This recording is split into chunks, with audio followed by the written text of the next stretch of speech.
Good evening and welcome to the winter interviews that we're having with the drivers, and we've actually got a promoter today. Mr. Steve Rees of Star Tracks has kindly agreed to do a chat with us. So we're going to have a quick word with Steve for about 20 minutes roughly. We've had some questions in from a few people which Steve has got with him, and so we'll go through those as well. We're going to ask the history of Steve with the stock car racing formulas, why he's got into being a promoter, and we're going to have a look at what's the situation with regards to the current tracks that he has, and possibly what the future holds in his eyes in relation to the sport. If you've got any questions or queries, do pop them on and we'll see if we can fit them in. And just a very quick reminder as well, we do have Austin Moore tomorrow that I'm going to be chatting to at his workshop from 1 o'clock, so do look into that as well. So let's just turn to Steve and say good evening, Steve, and first of all thank you very much for being involved in the interview with us this evening. No problem. Excellent. So we just want to first of all start with your history in the sport. So predominantly in relation to stock car racing. How did you first get involved in the sport? I.e., as maybe a driver, a fan, or as a promoter? Goes back to 1967 when I was 7 years old. My mum took me to Nelson. I was there at the first ever meeting on the 22nd of July, and I've been hooked on it ever since. I got that passionate about it. It consumed life. Started the Pendle Valley Stock Car Supporters Club when I was quite young. Did a magazine, started helping out Mike Parker, and then work life sort of takes over for a period. But had a go racing Formula Ones.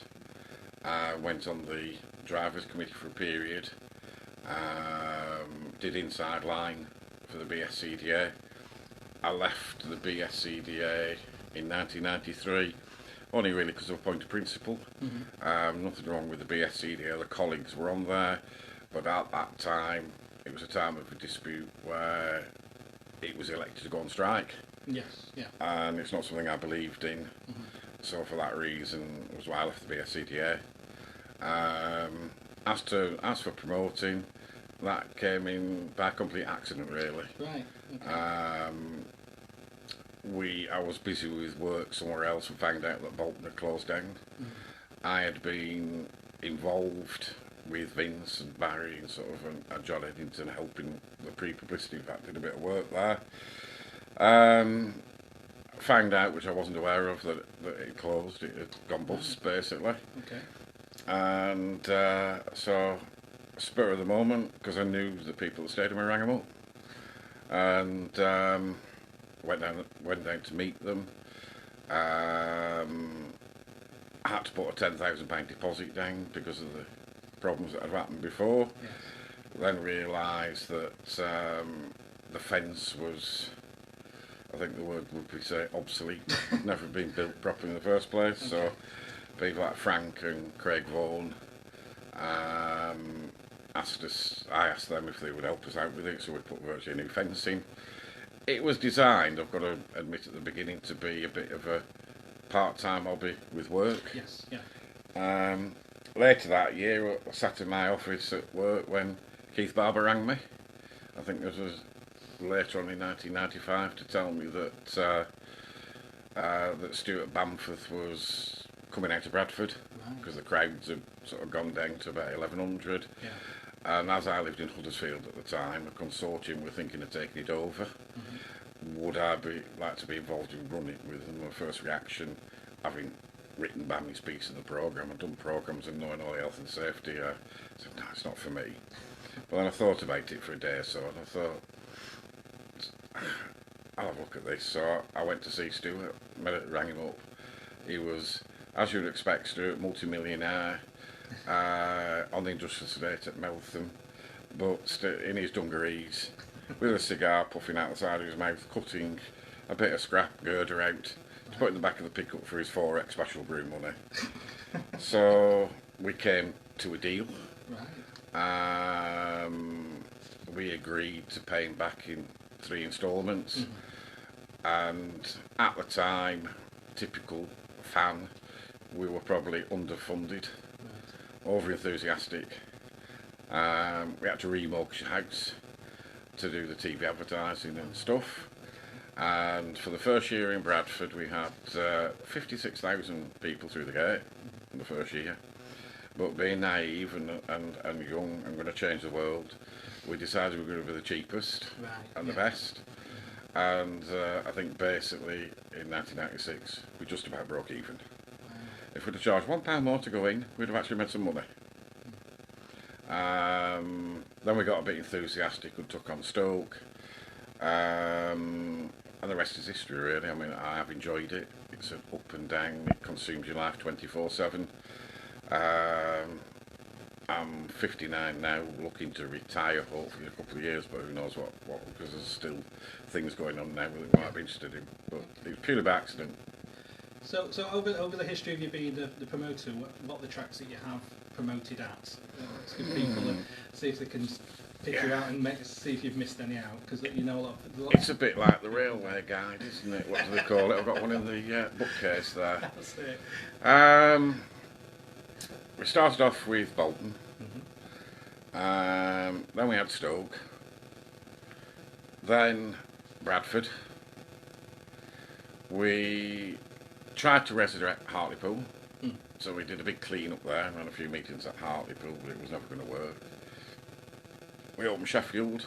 Yes. Got that back reopened. We then passed that on to Vince because it was at our time where former numbers were low, etc.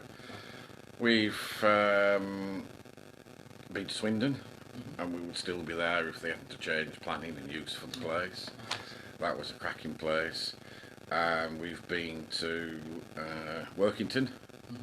That was very restricted and very onerous council-wise, and the rugby pitch.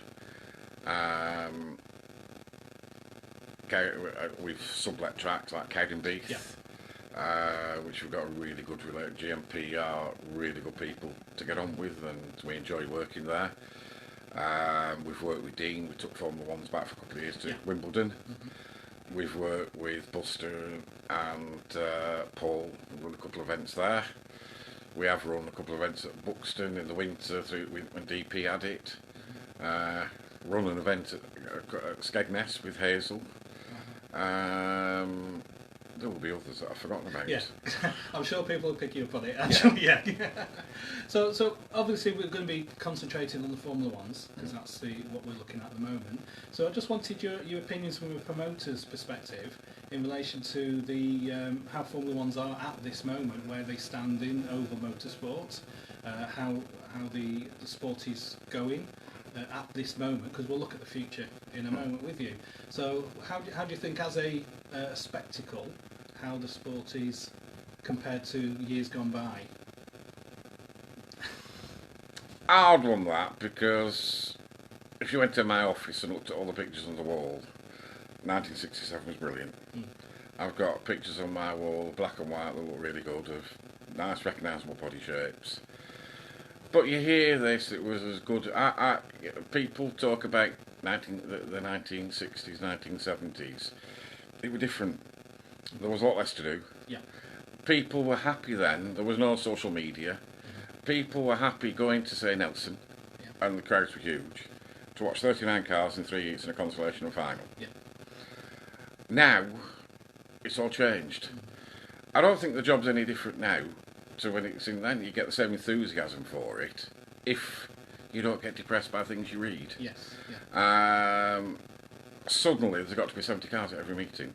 The only place that was achieving 63 cars because they had a strict limit on it was Coventry. Yeah. There were 30 odd car meetings. I've raced in 7-car consolations at Aycliffe. The cars have evolved. Yes. Yeah. You cannot say that today's cars don't have a wow factor.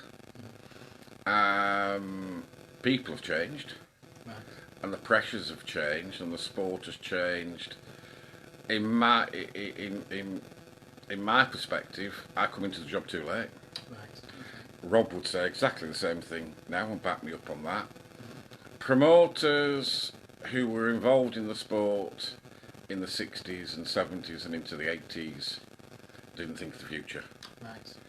When it got tougher with recessions and stuff, in my opinion, many just battened down the hatches, took the money, Yes. and eventually ran. Right. Yeah. And there was a whole period of no investment. Mm-hmm. And then people like myself who came in underfunded or whatever have to pick it up, but the sport's been damaged by 25 years of either not a lot of investment, not a lot of promotion, and people have gone to do other things. Okay. Yeah. So it's definitely made the job harder. Formula Ones at the moment, there are only two formulas really that are worth anything crowd-wise, but nothing like spectators think when they look at a crowd. Right.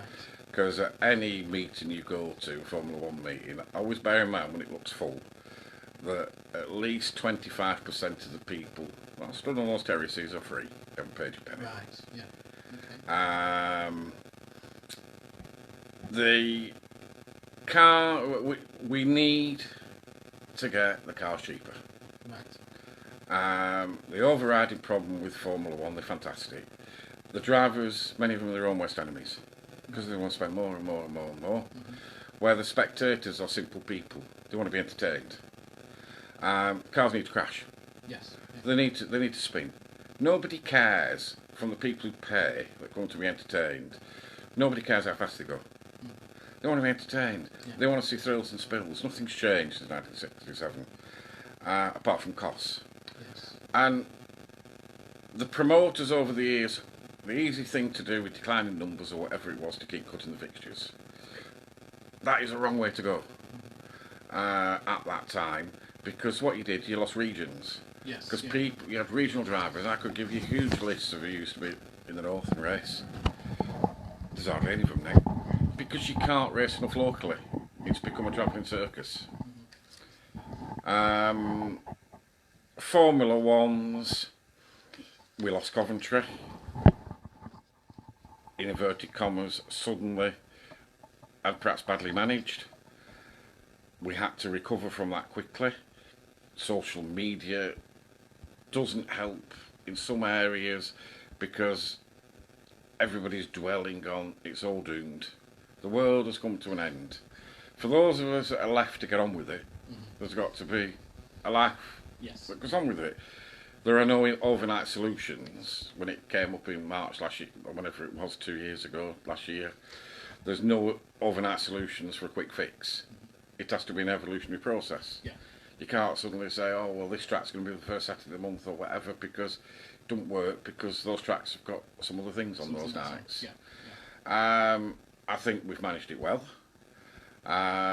It's quite obvious that we've lost people and we've lost drivers, because got to be understood that many drivers within 30-40 miles of there only actually raced at Coventry once a month. Yes. Yeah. Didn't actually travel to Kings Lynn or Belle Vue or whatever. So it's been difficult. Formula One's has lost some personalities. We're in a similar position on a micro scale to NASCAR, because NASCAR have been taking grandstands down for years. Yes. We obviously, Tom's appear. You know, in any sport you can name the personalities. Stuart Smith Jr., Frank, Ryan Harrison, Mick Sauder, Tom. If I've left anybody out, apologies. It wasn't intentional. Yeah. Dan Johnson. Over the years, some of them lives change. Dan's family man now. Yeah. Can't race as much. Got some other commitments. Tom is trying to forge himself a career in America. Yeah. And I think as fans and promoters, whilst it doesn't help our situation, I really want Tom to make it. I think we should be proud if Tom makes it. Yeah. And I wish him every success. I really do hope he makes it. Stuart had his unfortunate accident at the time. Yeah. Thankfully, I did see Stuart on Wednesday night at our management board meeting, and boy, he looks fitter than I do. He is making a good recovery. Good. And he was chirpy, full of beans, and it was really, really good to see. But we need the personalities, because they add the colour to it. And like a lot of sports, we're not on our own. It's like when you get older, the policemen get younger. But what we're attracting now is a more professional type of driver. That approach, you know, it wasn't like the old days of Stuart Smith at Belle Vue on Boxing Day, who would give the bottle of Newcastle Brown to the mechanic, pour him into the car, he'd go out, win the race, pour him back out of the car, give him the Nuki back. It has all got a lot more professional in terms of preparation for racing, the cars, the transporters. But we have lost a few too many personalities on the way, and we need to get some back, because that's what's going to put bums on seats. Okay, excellent. So what we're going to have a look at now is the tracks that you've got at the moment in your stable, be it Stoke, Sheffield, Belle Vue. Just want to, there's a couple of things going on with each of them, basically. For example, the Stoke situation about parking. That was something that came up on social Yeah, they put media. in some. They are putting some yellow lines down Lima Road. Okay. A lot to do with where the industrial estate is, because of during the week we are actively talking, which we have been for a bit, talking about trying to get space on the Heritage Park. Well, they've got some huge parking up there, so that's something we're on with at the moment. Okay, excellent. Sheffield, obviously some construction coming in, so that can be all a benefit though, can't it? That the people who own the stadium are willing to spend money upgrading the stadium. Sheffield is privately owned by a family company, which is a big company, which is A&S Leisure. Out of all, whilst it has its issues, pitch space size, there's not a lot we can do about those, and health and safety restrictions, because that is Sheffield City Council and Hillsborough.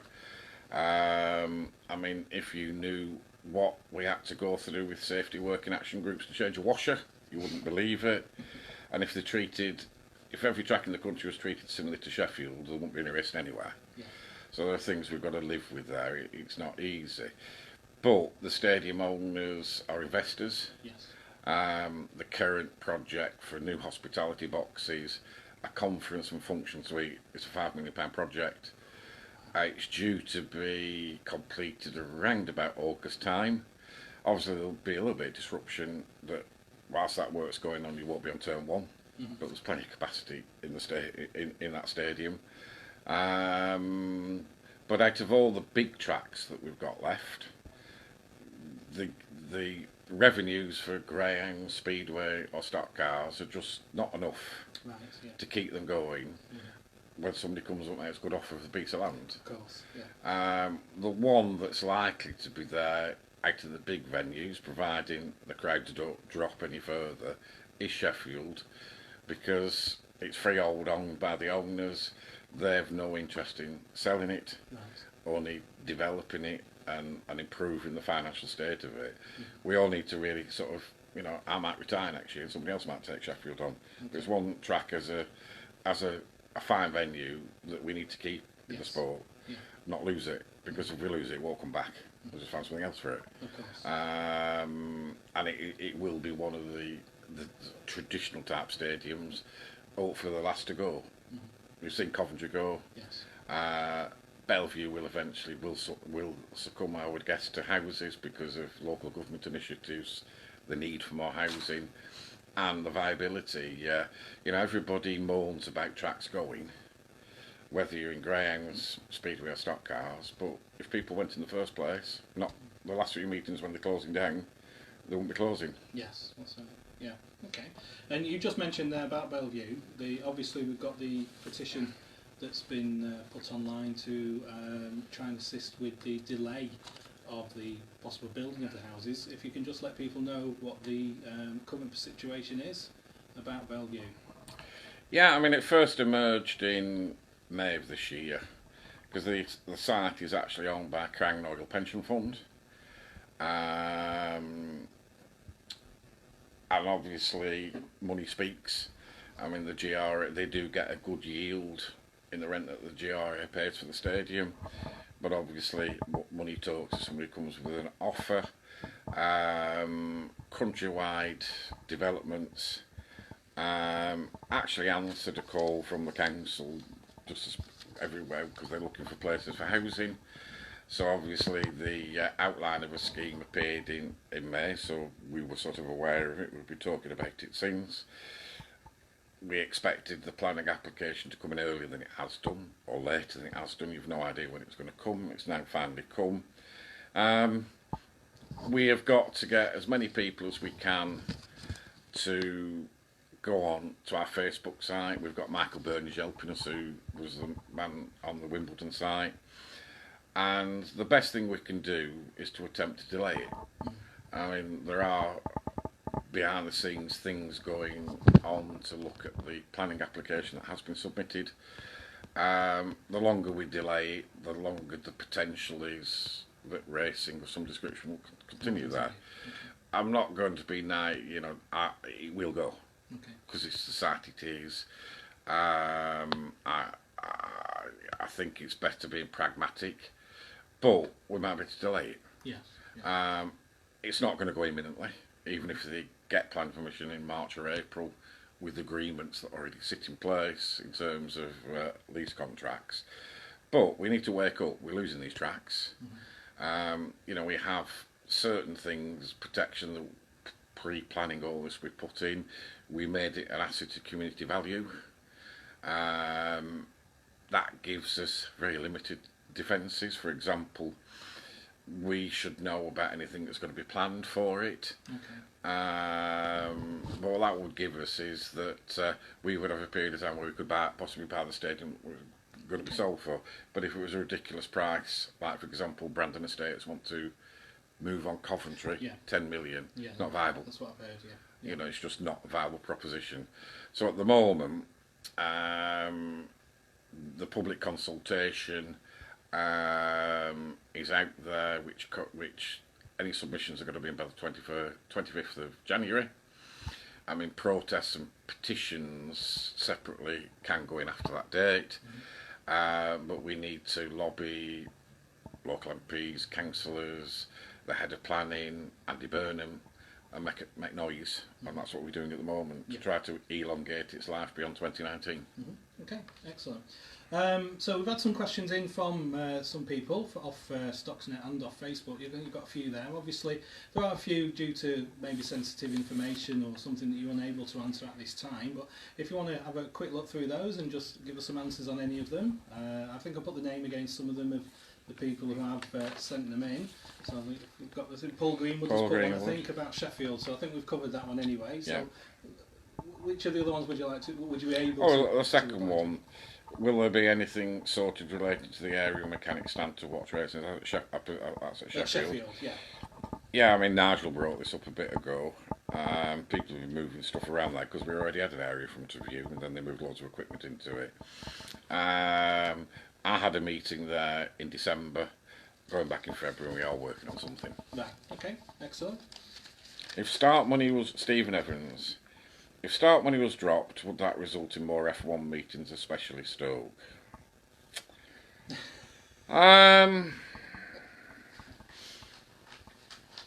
Difficult to say.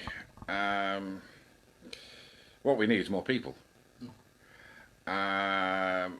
Dropping the start money on its own, 30 cars is £1,200.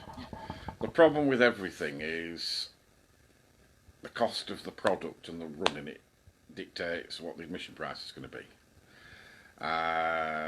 If it costs out to run and your costs were low, the admission price can be cheaper. And you have to scale the admission prices to what you expect to come through the gate. As it gets smaller, the smaller pay more, unfortunately, to keep it viable. I can't say I'm in agreement with not giving them start money. Where do you start and where you finish? Formula One drivers get they are expensive to put on for a promoter. That said, when you divide the entire price schedule of how many drivers are there, it probably works out to, I don't know, £100 per car. When you work out that they are using £70 or £80 of petrol on the race night, without getting it there, tyres and what have you, is expensive. I don't think taking the money away is the total answer. It's making it more attractive to get more people there. Because if you go down, keep doing cost cutting, and you lose, and so eventually you say, all right, well, we're going to cut all the costs on this, and drivers aren't going to get as much money. Does that mean we might get less drivers there? I'm not sure drivers actually go to a meeting relying on that £40. It's historic, but let's say we say, right, from 2020 or 2021, we're going to cut the entire price schedule and everything away, so we save, I don't know, £4,000 or £5,000. Yeah, that's great for a couple of years. But what comes next if the crowds keep dropping? Yes. Yeah. That ain't the answer. What can you cut then? Yeah. The answer is to work together to get more people. Okay. So what is there is sustainable. Yeah. Brilliant. Okay. I think there's a couple more. Speedway Stadium at Manchester. Yes, that's always comes up, doesn't it? Especially now with the Belle Vue closing now. Obviously, I think the general consensus is 1, no room, 1, 2, they don't want us there. I like Speedway. I'm not sure Speedway, I like stock cars.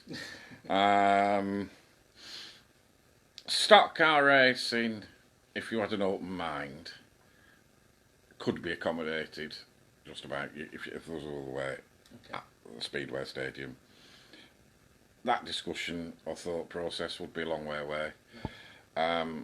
If all else fails, I would like us to see as a planning process with Belle Vue to look towards Manchester City Council considering applying a Section 105 agreement. A Section 105 agreement is the way Coventry should have gone. Right. Coventry is more to do with political than it is to do. Nobody wants houses at Brandon, including the local residents. Mm-hmm. Yeah. But equally, I don't think anybody wants to find a new site for it from Rugby and Coventry's council's point of view. Yeah.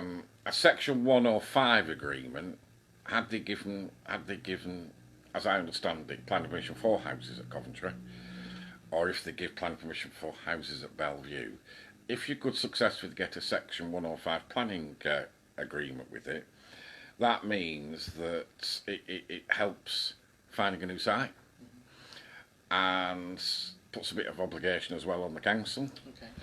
And that Section 105 means that as part of that planning application, as you've probably seen with Tesco's building the stores, it is conditional, you've got to build a sports centre. Yeah. Section 105 would mean that they could charge the developers in making a contribution to a new site. Not the whole thing. Yeah. Okay. If you could find that in Manchester, there are people who certainly would be prepared to invest in ground racing in Manchester because it's still a big place for it. Yeah. That is one route that we need to pursue, but I think I've lost my thread now. The Speedway Stadium, I think, in many respects, you've got a 4G pitch on the middle. Mm-hmm. We sort of, in terms of measurements and what have you, we know it is a bit tight for transporter space. There could be a will, there could be a way.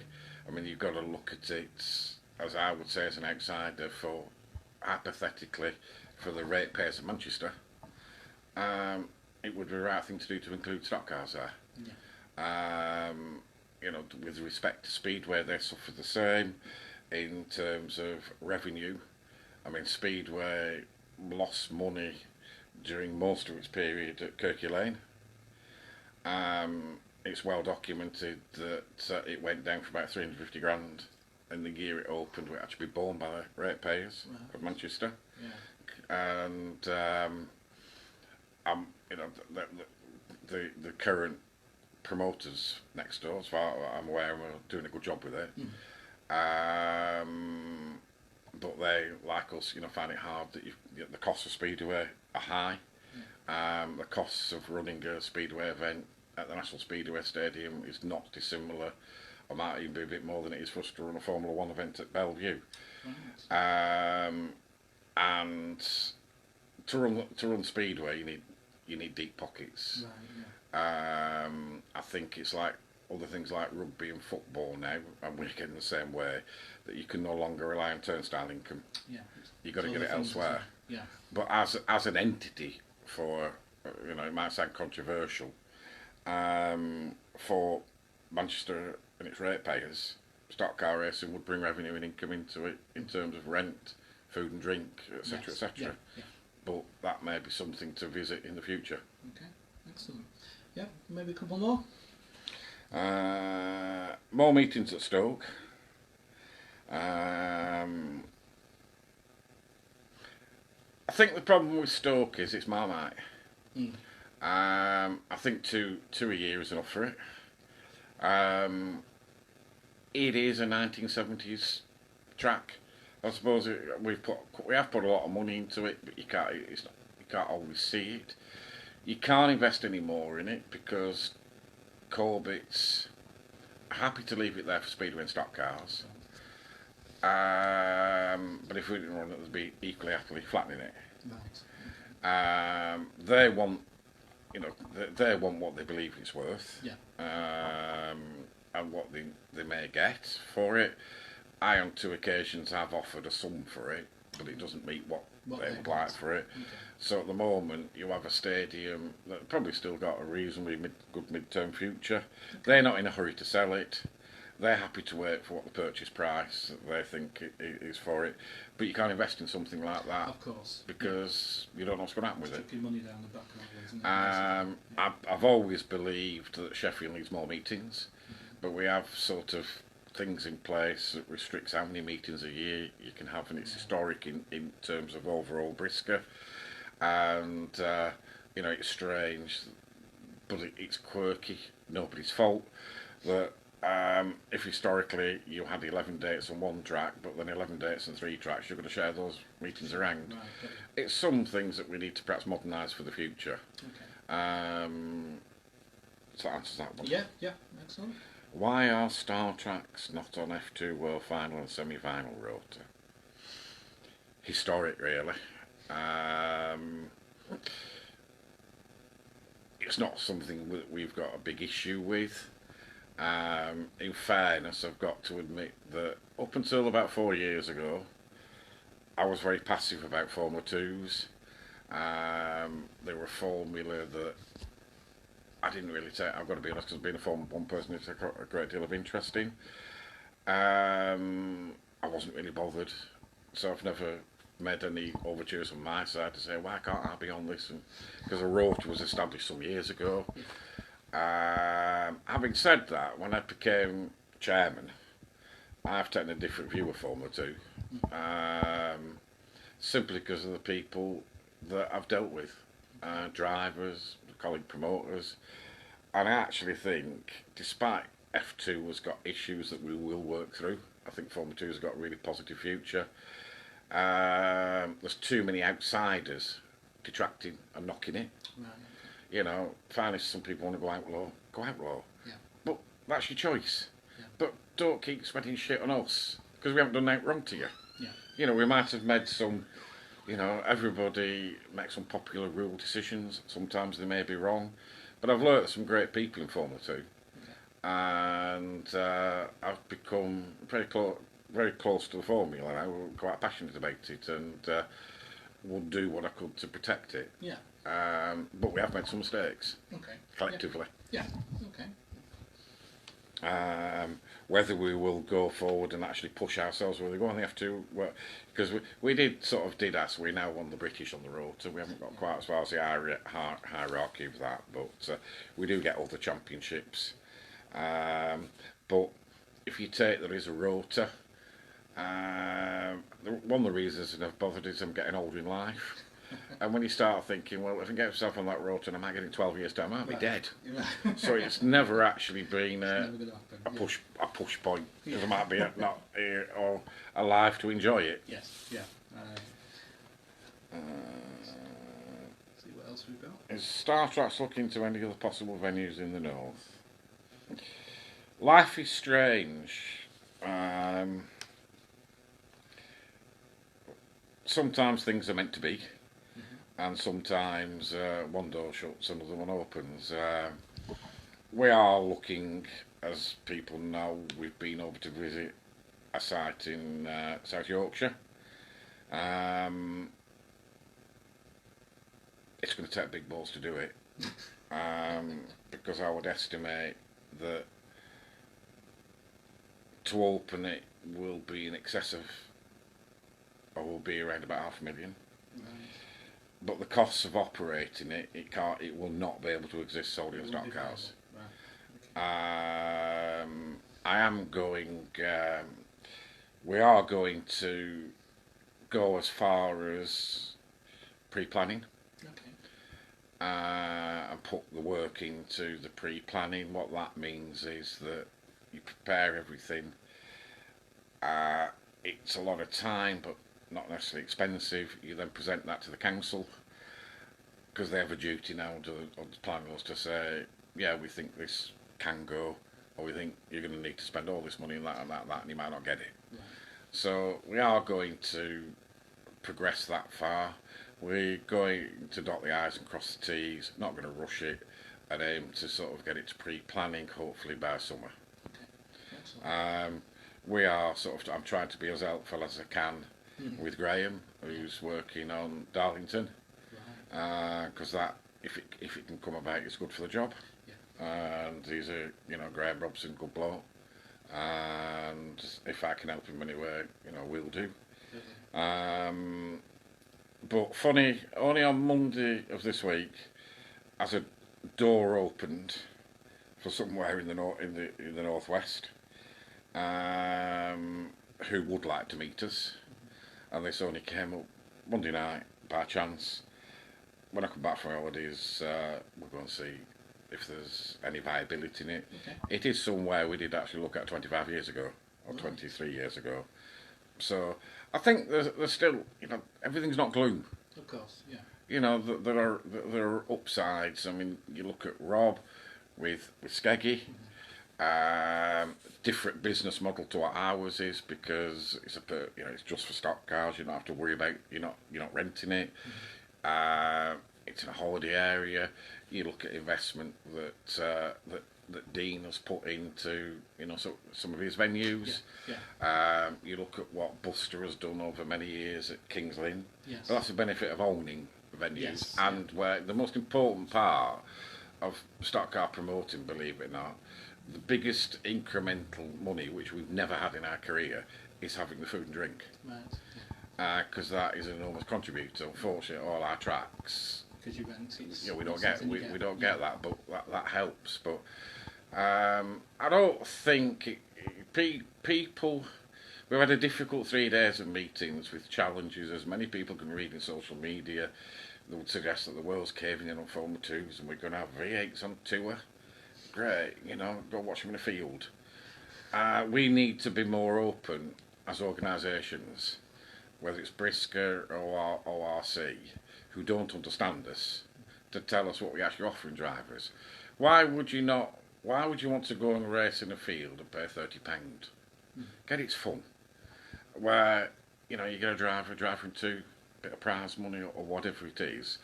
It's dilution and it affects everybody. We need to explain better the features and benefits of what we offer, and I think we misunderstood, and that's our fault. ORC does fantastic things for the sport, but they look from the outside in as though we're Big Brother, because we don't communicate enough, and that's something that we're going to change in the next year.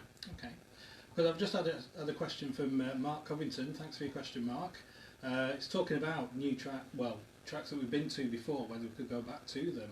And he's mentioned Scunthorpe, where we were a few years ago, and seemed to be a big hit that the fans thought, because the racing there seemed to go down well.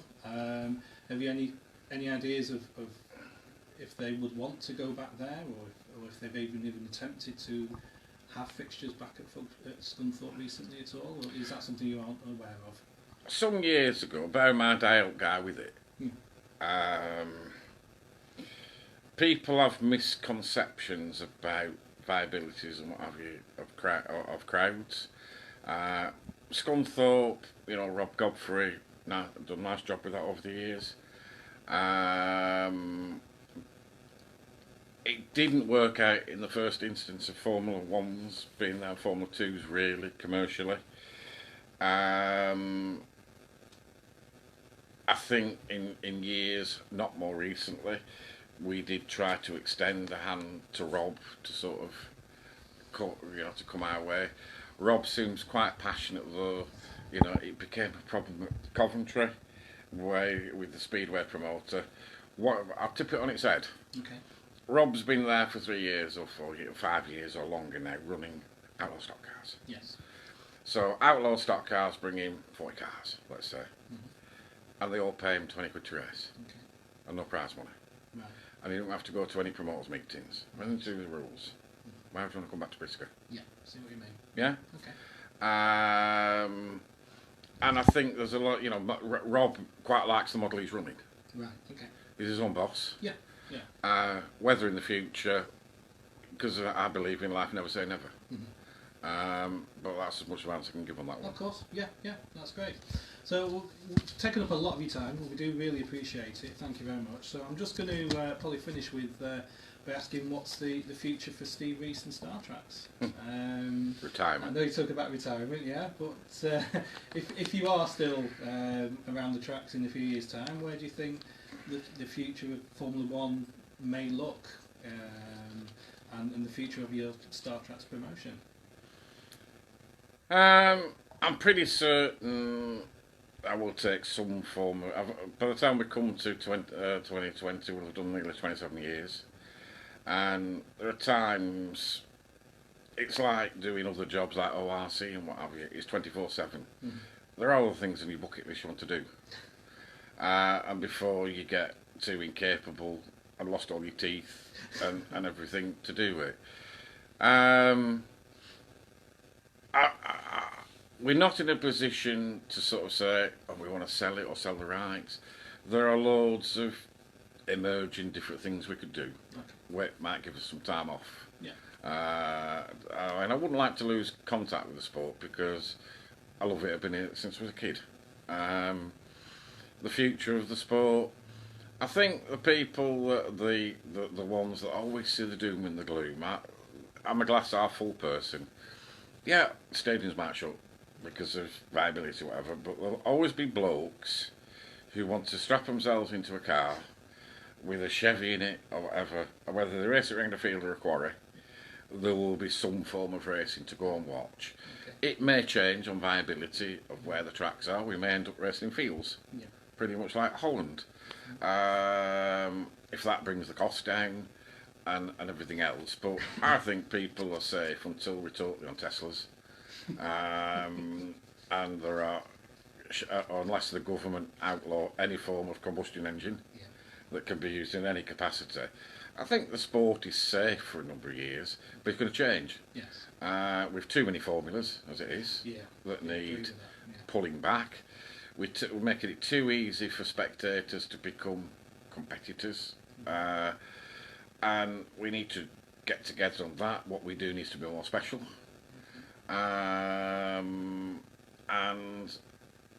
I still think it'll have a future, even if it morphs into like circuit racing. There may be an inevitability in 5 to 10 years' time, if there just isn't enough people watching. Whilst we don't particularly do it as ORC, perhaps it will become a part of the future culture that all farmers will be paying to race. It's not now. No. And it depends on where crowds go and where it goes, but it may become like circuit racing where everybody pays. Who knows? Brilliant. Well, I do appreciate your time. It's been absolutely brilliant. Probably rambled on. No, it's been absolutely wonderful. I'd like to thank everybody for watching. I'd like to, of course, thank Steve for his time, which I really do appreciate it, because I know he's a busy man. He's been in meetings virtually every night this week, which probably some of you won't know that he thinks he maybe does nothing all week and just turns up at a meeting. But I do appreciate your time, so thank you very much. So just want to finish off by saying thank you very much everybody for watching. It's been a brilliant turnout of people live streaming the interviews. They'll all be on the Facebook for the whole of the period now. I'll download it onto YouTube and Stuxnet as well if you want to re-watch it. Got any comments, please let me know, and then don't forget to tune in tomorrow. As I said, we're speaking to Austin Moore. That'll be about 1 o'clock from his workshop. We'll have a look at how he's doing on his cars, have a chat with him and his dad probably, see what his plans are for this season, and then look out for the next couple of months before the season starts. We're going to have a chat with Lee Fairhurst, Frankie Wayman as well. I'm going to go over to the Waymans and have a chat with them. That might not be a live one, because I don't think there's any signal up there actually, because they're in the middle of nowhere. But that hopefully in the next few weeks as well. And then we'll hopefully get a few more people as well before the start of the season. So thank you very much for watching, and do leave any comments in the comment section. Thank you very much.